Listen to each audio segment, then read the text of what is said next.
नमस्कार। जनसत्ता पर आज हमारे साथ हैं प्रसार भारती के पूर्व सीईओ शशि शेखर वेम्पति जी। और आज हम इनसे एक ऐसे मुद्दे पर बात करने जा रहे हैं जो मुद्दा हम सब से जुड़ा हुआ है। हम उस मुद्दे के बारे में थोड़ी सी भूमिका आपको पहले दे दें। आप जानते हैं सरकार का एक मंत्रालय है, ministry of electronics and information technology. इस मंत्रालय की ओर से अभी एक प्रस्ताव आया है, इंफॉर्मेशन टेक्नोलॉजी रूल्स 2021 में एक बदलाव का प्रस्ताव है। और इस प्रस्ताव का एक बिंदु यह है कि पीआईबी जो सरकार का एक विंग है जो सरकार के काम का प्रचार प्रसार करती है, अगर किसी खबर को फेक बता दे तो किसी भी ऑनलाइन प्लेटफॉर्म पर वह खबर नहीं रह सकती है। और ख़ास बात यह है कि इस पीआईबी के इस फैसले पर कोई अपील भी नहीं है। हालांकि अभी ये विचार के दौर में ही है, लेकिन अगर एक विचार के रूप में भी ये कदम उठाया गया है तो ज़रूरी है कि इस पर चर्चा होनी चाहिए। इसीलिए वेम्पति जी को हमने आज बुलाया। वेम्पति जी, बहुत स्वागत है आपका। धन्यवाद। सबसे पहले तो ये बताइए कि जब मंत्रालय के इस कदम पर आपके माथे पर चिंता की लकीरें उभरी या मन में कुछ सुकून का एहसास हुआ? नहीं, ये तो आई थिंक एक जरूरी अमेंडमेंट था, क्योंकि आपको याद होगा 2020 में जब देश में काफी हलचल था सीएए वाले एंटी सीएए राइट्स को लेकर, फिर बहुत सारे गलत खबरें छप रहे थे, फिर कोविड-19 पैंडेमिक हुआ। उस दौरान तो एकदम से एक फ्लड की तरह फेक न्यूज चल रहा था। तो उस समय पीआईबी ने एक अपना अलग सा एक यूनिट बनाया था, पीआईबी फैक्ट चेकिंग के लिए। और देश भर के इतने सारे खबरों में से बहुत सारे गलत खबरें छप रहे थे, कोविड-19 को लेकर अफवाहें फैलाई जा रही थी। तो इन सब को फ्लैग करना, इसमें जो भी गलत चीजें हैं उनको बस करना, तो ये एक बहुत ही एक्टिव सा टीम बना था पीआईबी फैक्ट चेक यूनिट। और ये प्रसार भारती के जो दूरदर्शन ऑल इंडिया रेडियो के टीम से उनके साथ भी काम करता था, और काफी बहुत ही इम्पोर्टेंट अहम भूमिका निभाया था उस समय, जब लोगों में बहुत सारे आशंकाएं थी कोविड-19 को लेकर, लॉकडाउन को लेकर, जितने भी गलत खबरें फैल रहे थे। तो तब से लेकर पीआईबी फैक्ट चेक एक बहुत ही I would say public role, काफी इंपॉर्टेंट पब्लिक रोल प्ले कर रहा है। तो ये जो रूल्स का अमेंडमेंट है, ये बेसिकली उसको it is giving it a statutory support, ताकि जो भी फेक न्यूज जो बहुत ही सिग्निफिकेंट हो, वो फ्लैग हो, तो उस पर एक्शन, तुरंत कार्रवाई की जाए। और जो भी ऑनलाइन प्लेटफॉर्म्स है उनको उन खबरों को निकालें। तो इसको इन्फोर्स करने का एक स्टेप है मुझे लगता है, और कोई इस पर बहुत ज्यादा ड्रैकोनियन मेजर तो मुझे नहीं लग रहा है। जैसे आपने पीआईबी के शुरू होने की बात बताई, फैक्ट चेक विंग की, तो उस समय जो इसकी शुरुआत हुई थी वो बेसिकली व्हाट्सएप फॉरवर्ड को ज़्यादा फैक्ट चेक किया जाता था। और चाहे वो कोविड से जुड़ा हुआ हो या फिर किसी गवर्नमेंट की स्कीम के बारे में हो, उसका दायरा एक तरह से सीमित था। उस सीमित दायरे में भी फैक्ट चेक विंग के कई ऐसे एग्जाम्पल सामने आए जहाँ पर कि उसने कई बार सही खबर को भी गलत फ्लैग कर दिया। उसका दायरा एक हद तक असीमित रूप से बढ़ा दिया गया है। तो क्या आपको लगता है कि इसके बावजूद चिंता की कोई बात नहीं है? देखिए, देश इतना बड़ा है, इतना कॉम्प्लिकेटेड है, तो इसमें तो चिंता है कि बहुत सारे विषय होंगे। तो पर एक मैं करेक्ट करना चाहता हूँ कि इसका जो दायरा था वो सिर्फ व्हाट्सएप तक सीमित नहीं था। मैं एक उदाहरण दूंगा आपको। एक मोटिवेटेड कैंपेन चल रहा था आकाशवाणी के स्टेशंस को लेकर। एक वर्ग था जो कुछ पॉलिसीज को लेकर काफी नाराज था, और वो गलत खबरें छपवा रहे थे अलग अलग मीडिया प्लेटफॉर्म्स के तहत। और इसको हमने फिर पीआईबी फैक्ट चेक यूनिट के द्वारा हमने फैक्ट चेक किया था, और उसको, पर तब भी उसके बावजूद कि ये गलत है, कोई आकाशवाणी केंद्र बंद नहीं हो रहा है, उसके बावजूद भी टाइम्स ऑफ इंडिया से लेकर अलग अलग अखबारों में गलत खबरें इसको लेकर काफी महीनों तक चले। तो इस पे रोक कैसे होगा जब तक आप इसको स्टैट्यूटरी अथॉरिटी नहीं देंगे कि जब ऑथेंटिक ऑफिशियल एक असेसमेंट हो गया है कि ये गलत खबर है, इसमें कोई सच्चाई नहीं है, तो उसके बाद तो कुछ एक्शन तो होना चाहिए। और मैं ये सोचता हूँ कि लोग अक्सर ये बोलते हैं, एक तरह का परसेप्शन भी है कि फेक न्यूज को लेकर सरकार कुछ कर नहीं रही। एंड ये बात कोर्ट्स में भी आ चुकी है अलग अलग केसेस में भी। तो मुझे लगता है कि ये एक नेसेसरी प्रोविजन है। हाँ, ऑफ कोर्स इसमें अपील्स होना चाहिए, चेक्स एंड बैलेंसेस होने चाहिए, बिल्कुल। एंड एक और चीज मैंने इस अमेंडमेंट में देखा है कि it is not limited to PIB, और भी जो एजेंसीज हो सकती हैं जो फैक्ट चेक के लिए सर्टिफाई हो, और वो भी इस काम को कर सकते हैं। ऐसा नहीं है कि सिर्फ पीआईबी करे। लेकिन उन एजेंसीज पर भी नियंत्रण तो सरकार का ही होगा ना। पीआईबी का नाम तो अभी ऑल्टरनेटिव क्या है उसका? आज की डेट पे कौन इनको सर्टिफाई कर रहा है, वो भी एक बात है। जो भी मार्केट में 2-3 फैक्ट चेकिंग कंपनीज है, ये कहाँ से आई है? आप देखेंगे इनको सर्टिफाई किया है गूगल ने, फेसबुक ने। इनका क्या लोकस है टू असेस कि ये ऑथेंटिक फैक्ट चेकर्स हैं? इनका और कोई एजेंडा नहीं है, इनका और कोई मोटिवेशन नहीं है। क्योंकि अक्सर हमने देखा है कि जो भी फैक्ट चेकिंग होता है, ये जो फैक्ट चेकिंग पोर्टल से, ये बहुत ही सिलेक्टिव होता है। और ये काफी सिचुएशंस में मैंने देखा है कि ये थोड़ा एजेंडा ड्रिवन, मोटिवेटेड होता है कि ये चेरी पिक करते हैं कि कुछ खबरों को ये वो फैक्ट चेक करेंगे, कुछ को नहीं करेंगे। तो we can't just leave it to the platform. And ये प्लेटफॉर्म्स भी they are not governed by laws in India. ये तो बाहर के प्लेटफॉर्म्स हैं, इनके अपने पॉलिसीज हैं, इनके अपनी सोच है। जैसे ट्विटर को ही ले लीजिए, हमने देखा है कि in the recent months Twitter में किस तरह के फैक्ट्स बाहर आए हैं कि पास्ट में वो किस तरह से वो या तो कुछ ट्वीट्स को दबा रहे थे, कुछ खबरों को बढ़ा रहे थे। तो हर प्लेटफॉर्म का अपना एक पॉलिसी आउटलुक एजेंडा होता है। तो वी कैंट लीव कि भारत देश में कौन सा न्यूज़ फेक है, कौन सा गलत है, उसका जो रिस्पॉन्सिबिलिटी है हम सिर्फ बाहर के प्लेटफॉर्म्स को दे। तो देश में भी इसका कुछ बेंचमार्क होना चाहिए। तो उस हद तक आई थिंक ये ठीक है।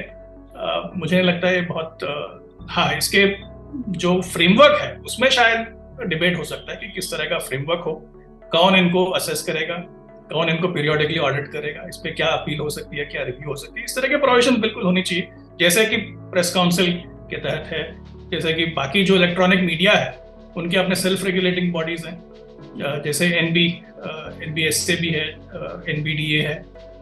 सिमिलरली ब्रॉडकास्टिंग साइड पे भी there is a self regulating body. अच्छा, अब जैसे एक तरह से जो आपने गूगल ट्विटर की बात की, तो एक तरह से वो सोशल मीडिया ड्रिवन बातें हैं। अगर उनके प्लेटफॉर्म पर कोई बातें आती है, जनरली वो अपने फैक्ट चेक को वहाँ तक लिमिट रखती हैं। और ये जो प्रोविजन है इसमें मेन स्ट्रीम मीडिया भी इंक्लूडेड है।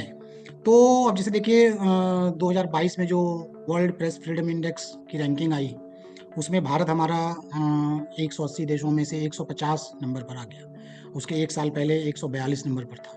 तो क्या आपको लगता है कि जो इस तरह का कदम है हमें और नीचे ले जाएगा, या और थोड़ी हमारी स्थिति इसमें ऊपर जाएगी? देखिए, एक तो पहले वो जो इंडेक्सेस की आप बात कर रहे हैं, उनके जो मेथोडोलॉजी है उस पर कई सारे सवाल है। ये ट्रांसपेरेंट नहीं है, और ये किस तरह के लोगों, एक्सपर्ट्स को रिक्रूट करते हैं और किस तरह का क्वेश्चनर शेयर करते हैं, किन मैट्रिक्स के आधार पर ये असेस करते हैं। तो इस पर काफी चर्चा हो चुकी है ऑलरेडी, तो I don't want to get into that. But मुझे नहीं लगता कि ये कोई प्रेस फ्रीडम को दबाने वाली बात है। एक जरूरी कदम है, क्योंकि आज वॉल्यूम ऑफ फेक न्यूज इतना ज्यादा है। और मैंने खुद देखा है, because I been on the other side of this, कि कोई गलत खबर को आप 10 जगह छाप दो तो वो सच बन जाता है, एंड लोग उसको सच मानने लग जाते हैं। एंड इस पे एंड ये मेन स्ट्रीम मीडिया की बात कर रहा हूँ मैं सोशल मीडिया की बात नहीं कर रहा। तो इसका एक चेक तो होना चाहिए। अब चेक में किस तरह के फ्लेक्सिबिलिटी होना चाहिए, किस तरह का फ्रेमवर्क होना चाहिए, इस पे डेफिनेटली बहुत बहस की जरूरत है, और इस पे फीडबैक जरूर जाना चाहिए। पर मुझे नहीं लगता ये कोई प्रेस फ्रीडम को दबाने वाली मेजर है, सेंसरशिप की मेजर है, मुझे नहीं लगता। क्योंकि आज टेक्नोलॉजी इतना बढ़ चुका है कि कोई भी सरकार इंफॉर्मेशन को दबा नहीं सकता, ये तो फैक्ट है। जैसे जैसे मान लीजिए एक उदाहरण हम लें कि कोई खबर ऐसी है जो सरकार को सूट नहीं करती है, और वो खबर किसी सोर्सेज के बेस पर, क्रेडिबल सोर्सेज के बेस पर किसी मीडिया में, मेन स्ट्रीम मीडिया में वो छापी गई है, और सरकार ने कहा नहीं ऐसा तो बिल्कुल नहीं है, ये तो फेक न्यूज़ है, तो वो खबर हमें सब जगह से हटानी पड़ जाएगी। तो फिर क्या इसे आप नहीं मानेंगे कि खबरों को दबाने का ये एक हथियार बन सकता है, एक औजार बन सकता है ये? देखिए, अक्सर मैंने देखा है कि सोर्सेस के बेसिस पे काफी सारा रिपोर्टिंग होता है, पर ऐसा नहीं है कि जो क्रेडिबल रिपोर्ट है वो सिर्फ सोर्सेस के बेसिस पे ही, उसके और भी रेफरेंस पॉइंट्स हो सकते हैं, डॉक्यूमेंट्री भी हो सकता है, कुछ और सपोर्टिंग फैक्ट्स भी हो सकते हैं। जो एक तरह से क्रेडिबल तगड़ा रिपोर्ट जो मान लीजिए कि बहुत ही सेंसेशनल हो, बहुत ही एम्बैरेसिंग हो सरकार के लिए, वो मुझे लगता है सिर्फ अनोनिमस सोर्सेस के बेसिस पे बनता है, राइट? तो जो क्रेडिबल स्टोरीज हैं, they have far more elements than just the anonymous sourcing. तो उतना आसान नहीं होगा किसी सरकार को कि इसको हम दबा देंगे इस बेसिस पे कि इसको हम फेक न्यूज डिक्लेयर कर देंगे। हाँ, बट कौन उसको असेस करेगा, कौन इसको ऑडिट करेगा, उसका एक पीरियोडिक चेक होना चाहिए। पीआईबी फैक्ट चेक हो या कोई भी फैक्ट चेकर हो, उनके जो ट्रैक रिकॉर्ड है that has to be transparent, and उस पे there has to be appeal का प्रोसेस भी होना चाहिए। तो लेट्स से इस तरह का कोई अगर क्रेडिबल रिपोर्ट है जिसको फेक डिक्लेयर किया गया है, तो the appellate process will should kick in, and उसके तहत फिर इस पे सुनवाई हो, और इसको अगर रिट्रेसल करना है तो रिट्रेसल। जैसे 2-3 उदाहरण अभी कुछ दिन पहले सामने भी आए कि एक तो इंडियन एक्सप्रेस की ये खबर थी, एक इंटेलिजेंस ब्यूरो ने एडवर्टीजमेंट दिया था, उसको पीआईबी ने फेक बता दिया। तो इस तरह के कई एग्जांपल्स मैंने वो देखा, 8-10 कुछ एग्जांपल्स हैं जहां they may have got it wrong, पर आप ये भी देखिए ना कि उनका जो वॉल्यूम है वो इतना बड़ा है कि उस वॉल्यूम में अगर 8-10 गलतियां हो, that's natural, I don't think बहुत अनयूजुअल है। बट इस केस में जो आप उदाहरण दे रहे हैं, उस केस में तो डिपार्टमेंट देमसेल्व्स हैव क्लैरिफाइड कि ये गलत नहीं है, ये ठीक है, तो फिर क्या प्रॉब्लम? तो आपके हिसाब से इसमें क्या चीज़ें और इसको बेहतर करने के लिए क्या और चीज़ें ड्राफ्ट प्रपोजल में रखी जानी चाहिए थी? अगर इंडस्ट्री खुद अपने आप एक प्रपोजल रखता तो बात इस पे नहीं आती। इंडस्ट्री का भी एक गलती है कि दे हैव नॉट, कि फैक्ट चेकिंग को हम कैसे सेल्फ रेगुलेट करें। जिस तरह से ब्रॉडकास्टिंग इंडस्ट्री ने कुछ मापदंड बनाए अपने सेल्फ रेगुलेटिंग के लिए, एडवर्टाइजिंग इंडस्ट्री ने बनाए, उसी तरह से even mainstream media should have come together and put out a proposal कि fake news is a problem, it's a real problem, we recognise it, और हम किस तरह से इसको सेल्फ रेगुलेट कर सकते हैं। वो नहीं हुआ तो ऑब्वियसली सरकार ने स्टेप इन। इस पे 2-3 अमेंडमेंट्स या प्रोविजंस ऐड हो सकते हैं। एक ये हो सकता है कि इसका एक ओवरसाइट कमेटी हो, एंड उसमें बाहर के लोग भी हो, इंडस्ट्री के रिप्रेजेंटेटिव्स भी हों, जो पीरियोडिकली इसको रिव्यू करें कि किस तरह से ये फैक्ट चेकिंग हो रही है। दूसरा, जो भी थर्ड पार्टीज हैं जो जिनको ये पावर दिया जाएगा कि they can do, they are certified fact checkers, उसका एक ट्रांसपेरेंट नॉर्म्स होनी चाहिए, और उसका ऑडिट भी होना चाहिए पीरियोडिकली, ताकि उनका ट्रैक रिकॉर्ड देखा जाए। जैसे आप गलतियां बता रहे हैं, उस किस फ्रीक्वेंसी पे गलतियां हो रही हैं, ये गलतियां क्या ऑनेस्ट मिस्टेक्स है या इसका कुछ मोटिवेटेड एजेंडा था उसके पीछे। तो एक ट्रांसपेरेंट ऑडिट सिस्टम भी होना चाहिए। तीसरा जो प्रोविजन मुझे लगता है जरूरी है, जो अपीलेट प्रोसेस है, कि अगर किसी को लगे कि ये गलत डिसीजन है, ये फेक न्यूज़ नहीं है, इसका एक अपीलेट प्रोसेस फ्रेमवर्क बिल्कुल होना चाहिए। और ये बाकी जगह भी तो है, न्यूज़ ब्रॉडकास्टिंग में देख लीजिए, सेल्फ रेगुलेटरी का उसका एक अपीलेट प्रोसेस है। बाकी जो इंटरनेट साइट्स को ब्लॉक किया जाता है उसका भी एक अपीलेट प्रोसेस है, इसका भी अपीलेट प्रोसेस तो बिल्कुल होना चाहिए। तो जब आप प्रसार भारती में थे तो सरकार की ओर से कभी कुछ ऐसा लगा कि हमें कुछ इस तरह का दबाव होता है, या सिस्टम में एक सुधार की इस फ्रंट पर भी जरूरत है, ऐसा कभी फील हुआ हो वहाँ काम करते हुए? फैक्ट चेकिंग के लिए industry has to come together, and industry का एक इनिशिएटिव होना चाहिए, क्योंकि एक सीरियस प्रॉब्लम फेक न्यूज़ को लेकर। प्रसार भारती, दूरदर्शन और ऑल इंडिया रेडियो में भी मैंने देखा कि कभी कभी गलतियां होती हैं। ऐसा नहीं है कि पब्लिक ब्रॉडकास्टर गलतियां नहीं करता, उसका जो फीडबैक या जो ब्लोबैक होता है वो काफी सिग्निफिकेंट होता है। तो मैंने देखा है कि this is an area which needed retrospective. आपका जो सवाल था कि क्या सरकार की तरफ से कुछ दबाव हो, प्रेशर हो, ऐसा नहीं है। चैलेंज कुछ और है जनरली पब्लिक ब्रॉडकास्टर में, कि जो मुद्दे बाकी निजी चैनल्स नहीं एड्रेस करती उसको दूरदर्शन और ऑल इंडिया रेडियो को करना पड़ता है। और हमने जो देखा है कि एक तरह का लोगों में एक इंप्रेशन रहता है कि ये तो सरकार के माउथ पीस है। ऐसा नहीं है कि ये सरकारी माउथ पीसेस हैं। इनका जो ऑपरेशन है वो अलग डायमेंशन पे है। जो पब्लिक के जो इंटरेस्ट के इश्यूज हैं, उसका जो रिस्पॉन्सिबिलिटी है, उसको they have been effectively discharging. But coming back to the main question कि क्या इस तरह के रूल्स या इस तरह के लॉ की जरूरत है, मुझे लगता है बिल्कुल जरूरी है। हम ये समझना चाह रहे थे कि जो इस प्रस्ताव के विरोध में लोग हैं, उनका ये कहना है कि सरकार इसे मीडिया पर दबाव बनाने का, मीडिया को कंट्रोल में करने का एक टूल बनाकर इस्तेमाल कर सकती है। इसके विरोधी ये एक तर्क देते हैं। तो आपके अनुभव से हम ये जानना चाह रहे थे, जैसे प्रसार भारती में आपके रहते एक गलवान के समय एक प्रकरण हुआ था, पीटीआई वाला, तो उस तरह के प्रसंग को भी आपने फेस किया। तो आपके अनुभव से हम ये जानना चाहते हैं कि विरोधी जो है इस प्रस्ताव के, उनका जो ये तर्क है, उस तर्क में कितना दम है या नहीं है? दो चीजें मैं क्लैरिफाई करना चाहता हूँ। एक तो पीटीआई वाला संदर्भ जो आपने मेंशन किया था, वो बहुत पुरानी इशू है, वो गलवान को लेकर नहीं था। पीटीआई का प्रसार भारती के साथ कॉन्ट्रैक्ट 2006 से नहीं था। आप सोचिए कौन सा कमर्शियल सर्विस हो सकता है जिसका कोई कॉन्ट्रैक्ट नहीं हो 10 साल के ऊपर, एंड उसका ना कोई रिव्यू है ना कोई उसका उसको उसके टर्म्स को रीनेगोशिएट का कोई प्रोविजन था।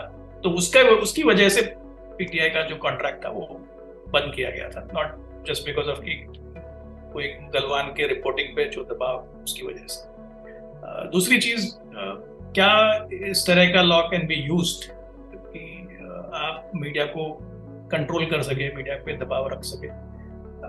भारत देश में मैंने देख लिया है कि सरकार चाहे कुछ भी करे।